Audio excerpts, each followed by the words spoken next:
El humanismo surgió como una alternativa de dos grandes fuerzas que habían abarcado hasta ahora el mundo de la psicología. Estas dos ramas eran el psicoanálisis y el conductismo, pero el humanismo estaba en contra de la concepción que estas dos ramas tenían sobre el hombre. Por parte del psicoanálisis, concebían al hombre como un producto desencadenado por impulsos internos y del lado del conductismo como un proceso automático y mecánico. Todo lo contrario a lo que el humanismo definía al hombre. Lo definía como una persona integral, tomaba en cuenta todas sus potencialidades, como su libertad, su creatividad, su conciencia, sus valores y sentimientos que forman parte de su pensamiento. Entre ellos están las experiencias de la vida de este ser humano. También decía que el hombre era un ser rico y complejo, que actuaba con un propósito en la vida. Este propósito era alcanzar su autorrealización. Para apoyar al hombre a que pudiera realizarse, el humanismo se basaba en tres ramas importantes. Una de ellas era la antropología. La antropología estudia al hombre desde su origen, de forma física, biológica, social y cultural. La segunda es la fenomenología. La fenomenología estudia los fenómenos de la conciencia del ser humano desde una perspectiva subjetiva, es decir, lo que interpreta según su intelecto y su emoción. Y el existencialismo. El existencialismo es una parte importante del humanismo, debido a que reflexiona la existencia humana, obviamente también gracias a la conciencia. Se basa también en un mundo de relación con distintos hombres, porque así va evolucionando su pensar. Un autor importante del existencialismo fue Soren Kierkegaard. Soren Kierkegaard decía que el existencialismo tenía tres principales enemigos, que eran el miedo, la frustración y la angustia. En base a esto decía que cualquier cosa que es de estas tres que le sucedieran al hombre ponían en evidencia o en peligro lo que el hombre iba a hacer después de su vida. Los postulados básicos de esta área del humanismo son que el ser humano estudia el ser humano y su conocimiento. El hombre consciente y con capacidad de elección lo distingue de manera individual de acuerdo a sus características, es decir, su propia decisión, su creatividad, su autorrealización y las opiniones que él tenga. Estudia también la experiencia humana, su significado y su contexto, es decir, que cada quien crea su propia experiencia con su propio significado o interpretación, dependiendo de una misma acción, y descubre sus potencialidades para relacionarlos con otras personas en su contexto, es decir, que él va a desarrollar todas sus actividades, todo lo que él pueda hacer para poder complementarlo junto con las demás personas. En el humanismo hay distintos autores que hacen alusión o que aportaron grandes cosas a esta área, como lo fue Abraham Maslow con su pirámide de la autorrealización.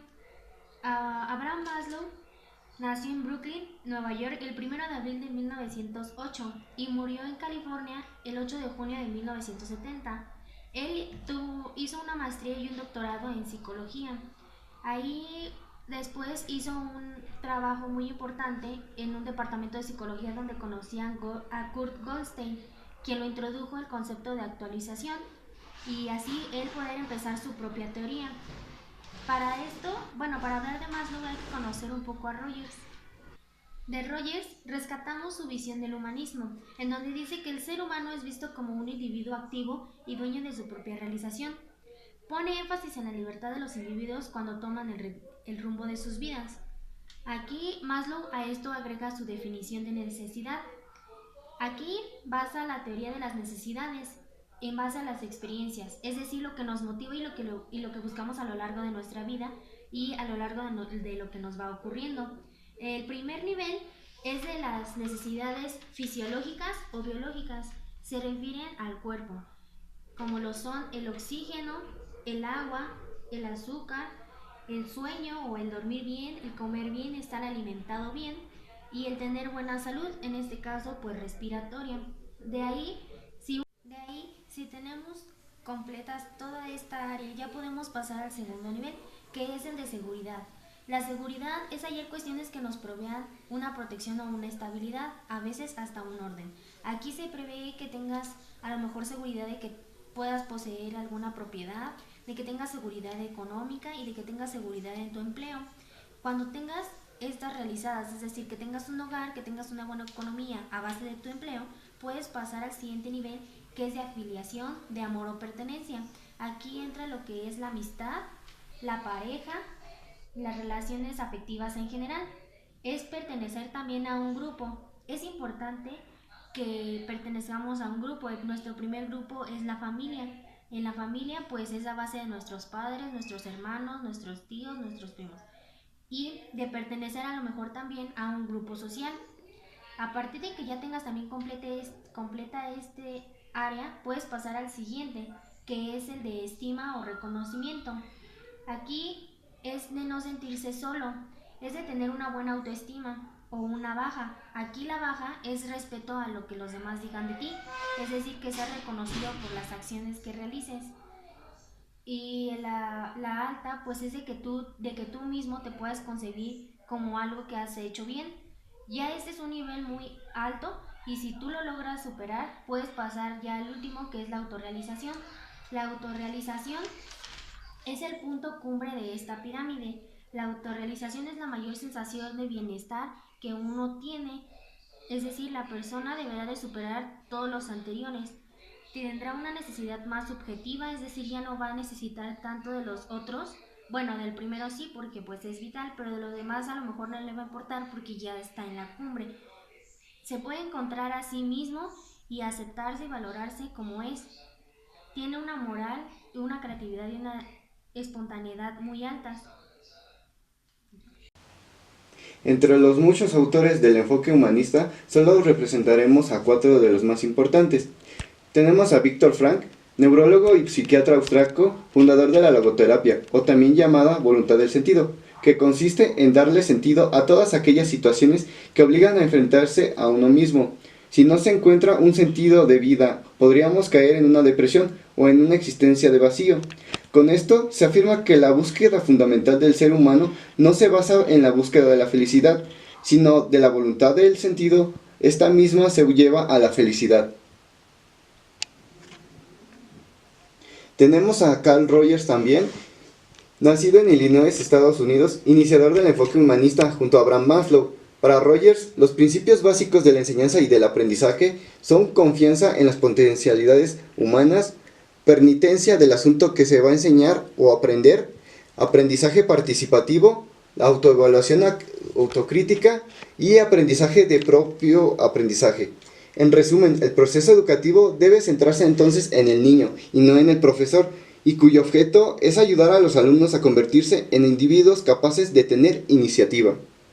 Gordon Allport, este importante psicólogo, considera que la personalidad es una organización dinámica de los sistemas psicofisiológicos de los que determinan el modo de pensar y actuar característico del sujeto. Sin embargo, la personalidad necesita un elemento vertebrador en que se estructure las diferentes características de la personalidad, llamada probium o autopercepción del ser, que a su vez está formada por diferentes factores, como son yo corporal, identidad, autoestima, autoimagen, extensión del yo, racionalidad e intencionalidad.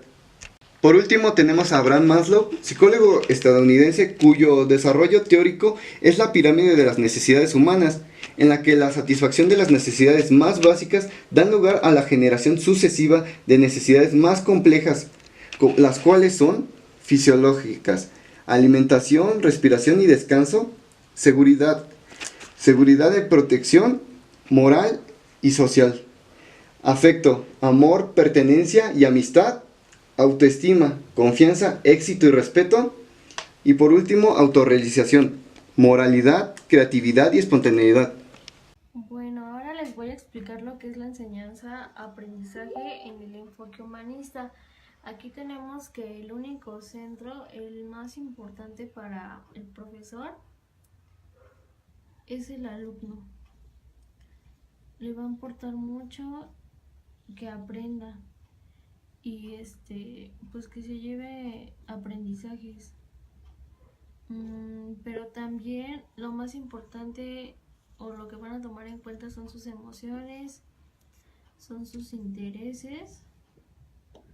Les van a inculcar mucho el que indaguen, que investiguen ellos mismos. y también les van a generar o les van a ayudar a desarrollar su creatividad para que aprendan de una mejor manera.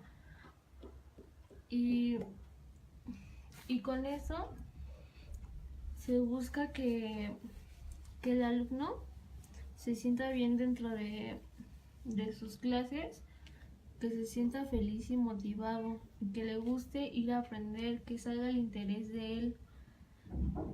Y esto lo va a ayudar a que se convierta en una persona autónoma y pueda hacer cosas por sí solo, como vestirse, como comer,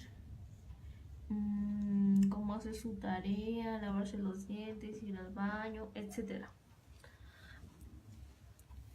Aquí la figura del profesor debe de ser una persona que sea empática con ellos, que no les genere miedo, ni dudas, ni nada, sino que él sea una persona empática con ellos, que es lo más importante, y que les genere seguridad y confianza para que ellos puedan desenvolverse de una mejor manera y puedan ser participativos. Y gracias a todo eso, el profesor va a poder apoyarlos y ayudarlos siempre que ellos lo necesiten. El profesor siempre va a estar ahí con ellos, nunca van a estar solos, nunca estarán solos y procurará que él siempre se sienta bien, pues como les dije, pues es lo más importante para el profesor.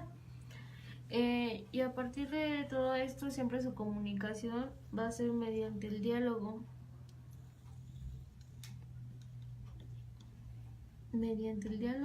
Para que haya una buena atención. Y con todo esto se va a generar lo más importante, lo que siempre busca el profesor, que es que aprendan, que se lleven sus conocimientos, que no se queden sin nada, sino a partir de todo eso va a ser su producto.